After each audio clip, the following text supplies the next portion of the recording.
Hello, and welcome to Quarter Life Crisis. That's cry, isn't and sis, as in hey, sis. And I am your host, AyomidKnight. Welcome. How you doing? How you feeling?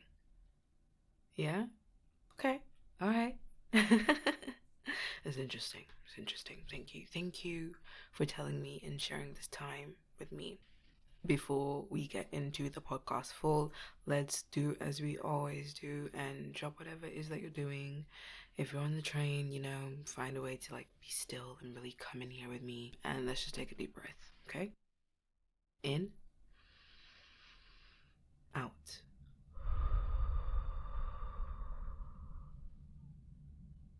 Nice. Welcome.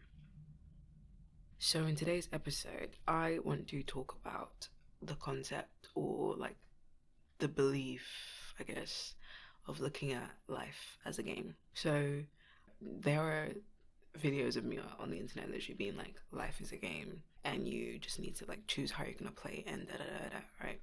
And I came across this video by this YouTuber called Mark Manson, and his video was again saying how life is a game and this is what you need to do, and he provided cheat codes. So I wanted to talk a little bit about that video, but really I'm just using it as I guess a what's the word?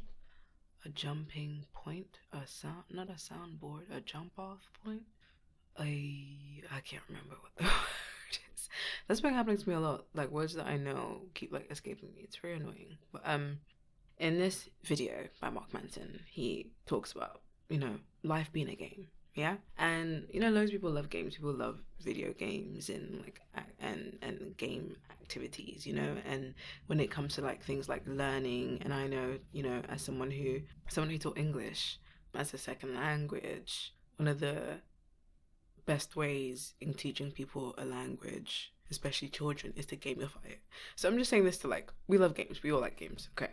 And he says that so in a game, in a video game, it's finite. There are certain levels, you advance, you get better, blah, blah. You achieve the game, you finish the game, you final boss it. Wait, no, do you final boss it, or is there a final boss? Can you tell I don't play video games?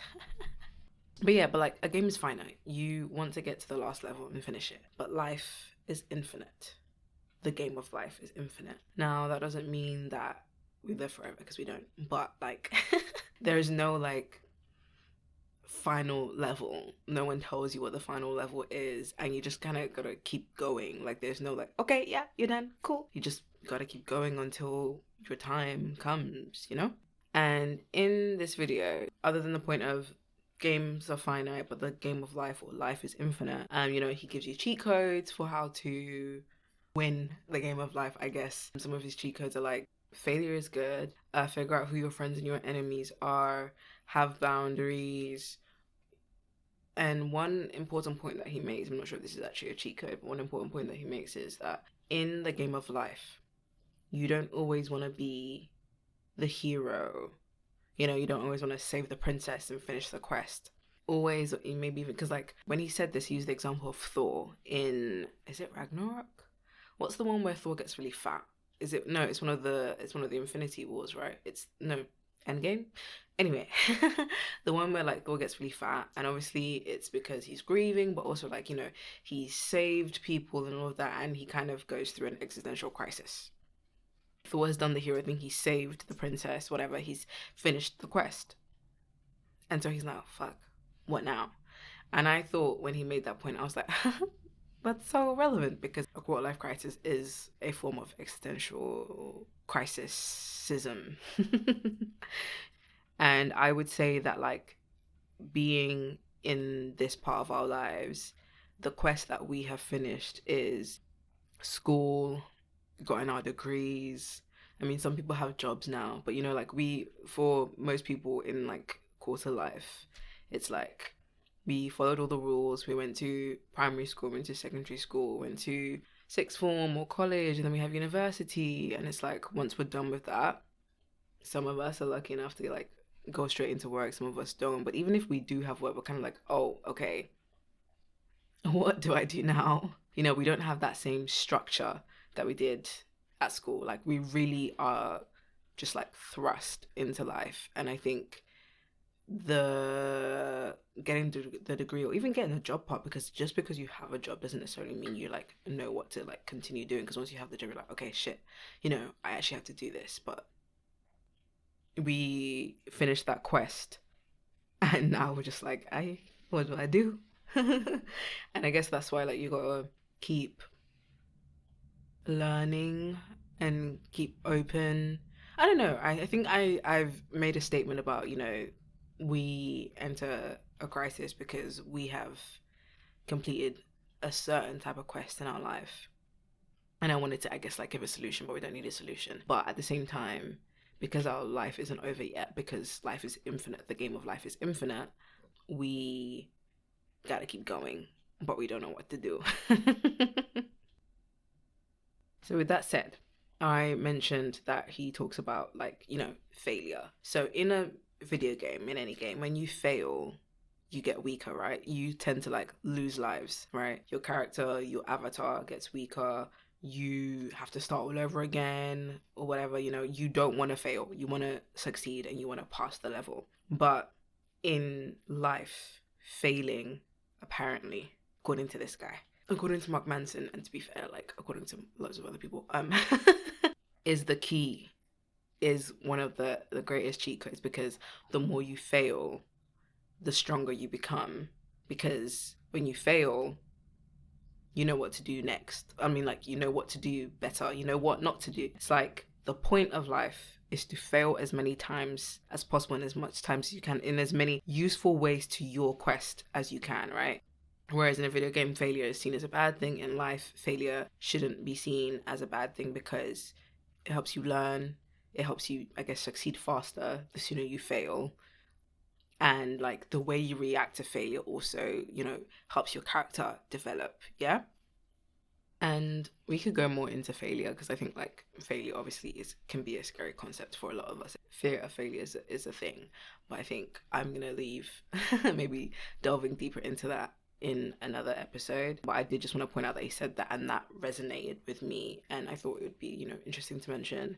Something else that he talks about is like not getting sidetracked by side quests, which is so funny, because I think that like we now have a thing where we'll be like, like someone will post on Instagram or TikTok side quest, And I guess like everyone has their main quest and it's kind of your job to figure out what that is.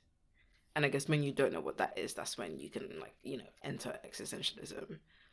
And I think that like you can go about your life and maybe still not necessarily knowing what your quest is per se, but just knowing that maybe, like, I don't know, if your quest is happiness or contentment, you're like, okay, that's what I'm aiming for. But anyway, back to the side quest thing. I digress. Today, people kind of laugh and like post about like their side quests and what they're doing, and it's like really interesting. But when Mark Manson said not to get sidetracked by side quests, he meant like, I guess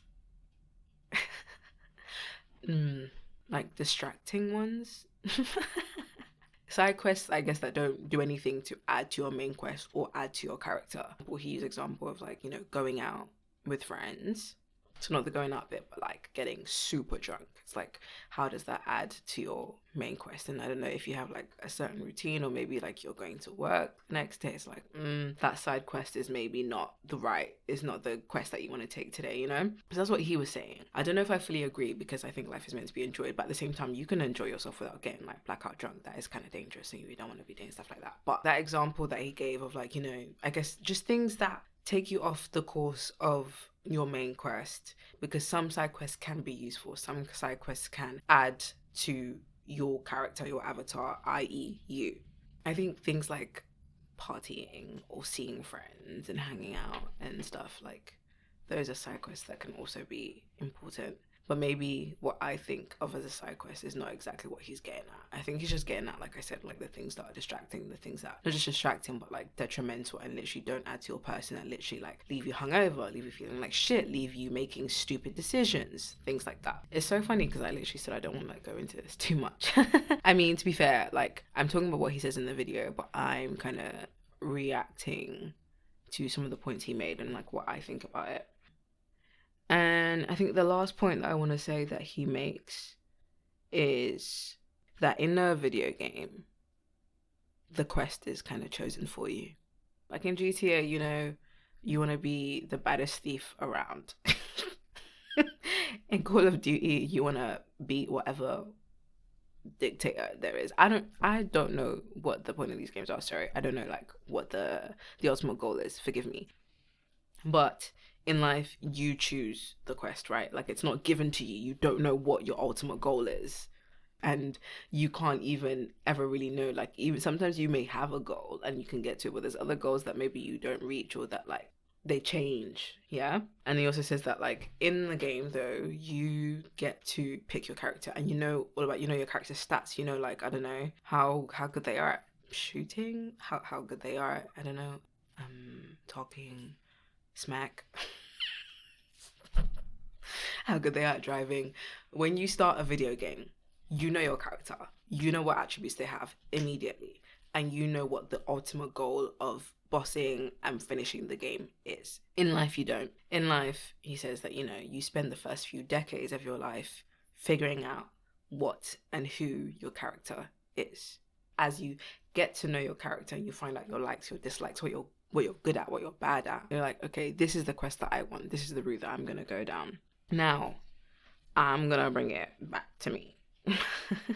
Now that I've said all of this, like I said, there's evidence of me saying that life is a game, because I really did kind of like live my life that way. And even like we gamify life when we talk about it, you know, like I said, be the main character. That's making life a movie, right?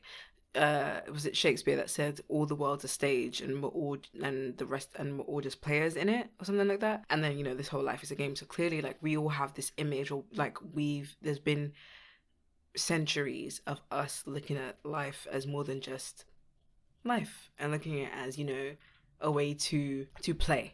And I feel like most of my life I have lived by this philosophy. Like I do so many things for the plot. I do so many things for the plot. I do so many things because I'm like, you know what? I want to be like this. And if I want to be like this, like if I want to get to this level, okay, let's say you have a character / avatar. And this avatar, their attributes are like confidence, sexy, a good orator, which I don't know if I'm succeeding at that right now. You know, I'm like, okay, I want to do this. And in order to get there, I need to do this, this, and this, right? In order to become that character, I need to do this. So I'm like, I'm going to fucking do it. And sometimes I'm like fucking scared, but I do it anyway. Or if I decide I want a life experience, I'm like, I want this. So I'm going to play it this way. You know, I was like, I want to move to Korea. Okay, how am I going to do that? I'm going to teach English. Cool. I go to Korea. You know what I mean? That's an example of how like I play things. I'm just like I'm very, you know, fuck it. I remember like when I went to university as well. I think in school, like from primary to secondary school, I played it safe because of my academics. Like I was focusing the way I was playing the game was I want and need to get good grades. That's how I'm gonna play my game. That's what I'm gonna focus on. When I went to uni, I'd already proved to myself that I could get good grades and I could do well, like academically. So I was like, cool. In my first year, I was like, we are going to say yes to everything. It doesn't matter if we're tired. It doesn't matter if it doesn't make sense. It doesn't matter if we don't think we can do it. It doesn't matter if we're scared. We're going to say yes to everything, okay? I'm just trying to build the scene for you guys of like, yeah, I saw life as a game. We'll see life as a game. But recently, over the last year or so, the game has been beating my fucking ass. And I've been forgetting that it's a game, you know. It's really like I haven't been doing life. Life has been doing me. And I've forgotten to enjoy it most of the time. And I've forgotten that like I don't necessarily have to take everything so seriously. I've forgotten that there are cheat codes to life, you know, and there are things that I did and believed that helped me and kept me like optimistic. I think this last year with the game of life beating my ass, it has also turned me so pessimistic. And coming across this video and even just the last month and a half of me deciding, oh, no, I don't want to be like, that's not my normal. I was letting it be. I think I forgot who the fuck I was. And I forgot how much I had put into my character, into my avatar, you know? And I think coming across this video reminded me of that. And I came across this video, I think, because of the things that I've been putting into place. Like I've, gotten back to having some kind of morning routine, one that works for me, one that doesn't feel like pressure filled and like I must do this, and this by this hour. I must wake up at 5 a.m. I must fucking meditate, One that works for me and one that I'm like, I'm not letting this move for anything. I think I was also allowing myself to make excuses. I'm not trying to do like a self-help motivational thing. I'm just saying that I had forgot to look at life as a game. I had forgotten to play sometimes, like in general. Because sometimes when I make statements like this, I'm like, okay, but not all the time. Like you do have times when you're enjoying, you do have times when you're playing. Yes, obviously, like nuance is a thing. And I think sometimes in my head, I need to remember that people understand nuance and that some people do have the ability to critically think. I don't know if that's even rude of me to assume that you don't know that there's nuance in what I'm saying. That's rude, right? Sorry. But yeah, so these things were happening. And yeah, coming across that video, I just think I want to get back to looking at life as a game, especially because I think like in the era of a quarter life crisis, it's the kind of the only way to get through it for me, to just see it as this thing I'm playing and to do things for the plot, but also I guess like make what I think are good decisions, but also know that like I may fail and that's okay. But of course, the idea of thinking or viewing or believing life as a game is also it's a statement that comes with privilege, right? Like if I was living in Palestine right now, I would not be able to think about, oh, life is a game, let me do this for the plot. Why? Like that's it's not something that I would be able to do, because I'm thinking about where my next meal is coming from. I'm thinking about if a fucking bomb is gonna drop over my head. I'm thinking about where another family member is. Like, it's not a game, it's very fucking serious. It's very fucking serious. So there is a level of privilege that comes from being able to view life as a game. And I would also like to express gratitude for being even in that place where I can do that, because it's not because of anything I did. I just got lucky.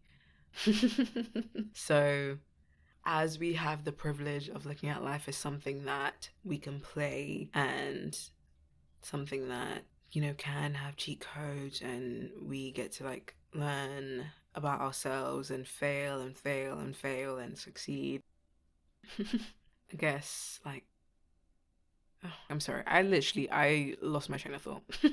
I'm so sorry. But yeah, that's really all I have to say on that. I have a couple questions for you. Do you look at life as a game? Do you think that's an ideology that you want to carry on from this point on if you never looked at life as a game? Oh, I remembered. Like, okay, as we have the privilege to look at life as a game, I think let's also do what we can with our quests to look after each other and do what we can for those who don't have the privilege to look at life, I guess, less seriously. And the thing is also, like, I guess looking at life as a game, it doesn't mean you don't take life seriously. I think it just means, that like, even when the serious things happen, when you're ready to come out of that, you're like, okay, I'm gonna get up and we go again, if that makes sense. And another point, because I said that like we should all help each other.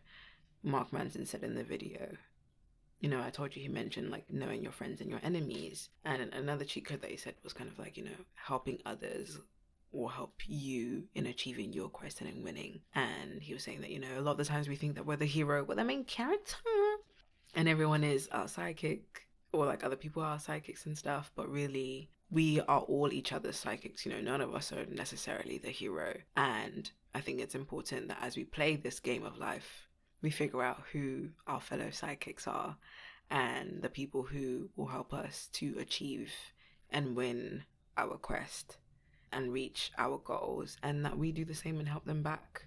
Because, like I'm always trying to say, we need each other. We're a community. None of us are free until we're all free. This is not where I thought this was gonna go. But yeah, that's what I have to say. And questions are just, does this feel like a good way to view life for you? Saying that it's a game. What are some of your side quests? Good side quests and bad side quests. Let me know. And do you know what your main quest is? And like, if you don't know what your main quest is, what then? Sorry to leave you with an existentialist question. Sorry. But yeah. Thank you so much for listening. I hope you enjoyed this episode. You know where to find me. You can find me on Instagram, you can find me on TikTok, you can find me on YouTube. And yeah, I hope you enjoy the rest of your day, your night, your afternoon. Thank you for listening to Quarter Life Crisis. I hope you stay a while and lend me your ears again next week. Bye.